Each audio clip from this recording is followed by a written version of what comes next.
Coach Saban, we're out here at your lake house on the last day of vacation. Timmy and I are a little confused why you invited us out here, but we appreciate it. Well, I think you invited yourself. We did. That's accurate. Coach, I have been to Thailand, the Philippines, and remote countries and villages, places where they have never seen visitors before in their life. And I feel like this might be the most remote place I've ever been in my life. Well, you know, that's one of the reasons we like it. You know, the people here are great. We kind of get away from the everyday sort of external factors that always affect you when you're coaching. Coach, obviously you come here to get away from the game, spend time with your family. What are your favorite memories here with your family?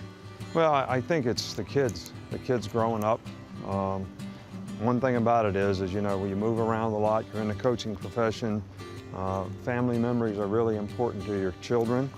And the one thing they always say is, never sell the lake house. Never sell the lake house. And if there's anything I like to tell everybody out there that, you know, we're also worried about getting ahead and how many games we're going to win and all that, but when you get my age and at this station, you know, you look back and you say, I wish we would have spent a little bit more time doing that. And why didn't we film that? Because now, you know, how can we capture that? Because you can't relive it. So do you think this means more to you now than it ever has before? I think absolutely, because I just think that as you get older, you know, you realize some things are more important than, you know, when you're coming up and you're trying to make it and you didn't value the memories as much as you do now. And I think for everybody out there, you gotta enjoy the moment. How far away from football will you let yourself go? Well, you know, I feel like I'm away from football when I'm here. What I've learned to do is I don't really get away from it completely, like it doesn't exist. I just know that maybe for a couple hours I can go back to it, but the rest of the time my mind's completely clear of it. And the level of relaxation is so healthy for me. And I think if I didn't do this, I don't know if I could have coached as long as I have. And hopefully I'll be able to coach a lot longer because of it. When in your career do you feel like you learned how to compartmentalize everything and put football in its place and then put family and the rest of your life in its place?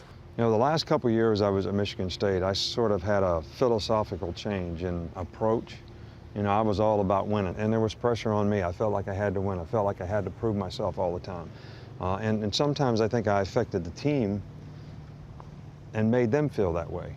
Where when I went to LSU, I just adopted the philosophy that, hey, we're going to play one play at a time, like it has a history of a life of its own. We're going to try to dominate the competition. It was more fun for me, it was more fun for the players, and we got a lot better results. All right, we're standing lakeside at your beautiful home, right beside your beautiful boat. I think you need to play captain and set sail here. Well, let's go. I'm ready to take you guys out and show you around the lake a little bit.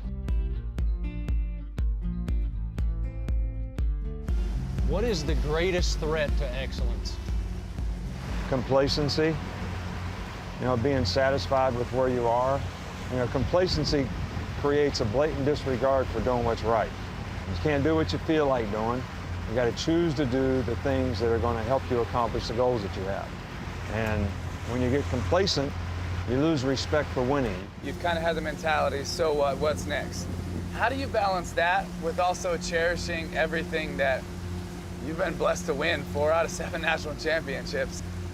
I don't think about what was accomplished in the past. I really spend all my time thinking about the next challenge.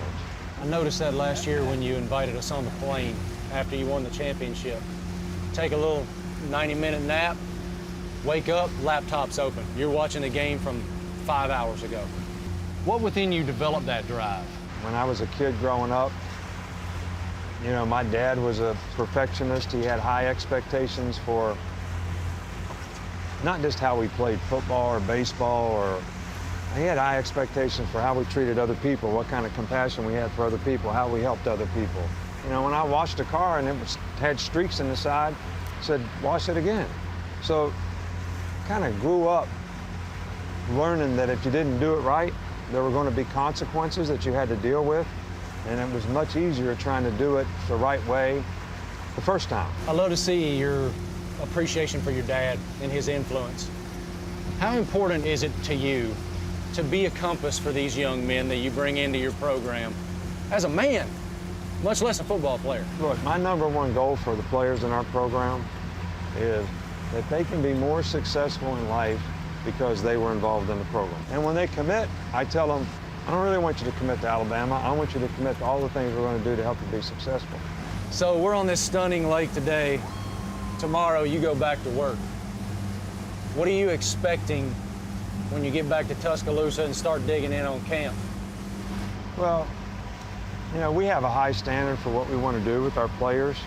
You know, leadership comes from the power of one. You affect one person by the example that you set, being somebody somebody can emulate, caring about somebody, and then tomorrow you affect 2 more guys and 3 more guys, and then next thing you know, everybody's kind of affecting everybody in a positive way.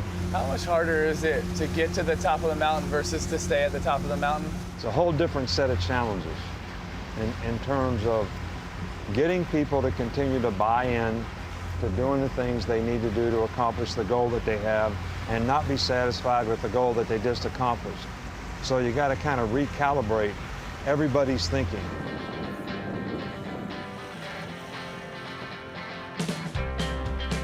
Coach, thanks so much for having us. What a memorable day. We appreciate your hospitality. Thanks, man. Well, hey, you guys invited yourself to my house. We did. But now is the time for you guys to enjoy Lake Burton. Go. Let's go. Let's jump off the boat.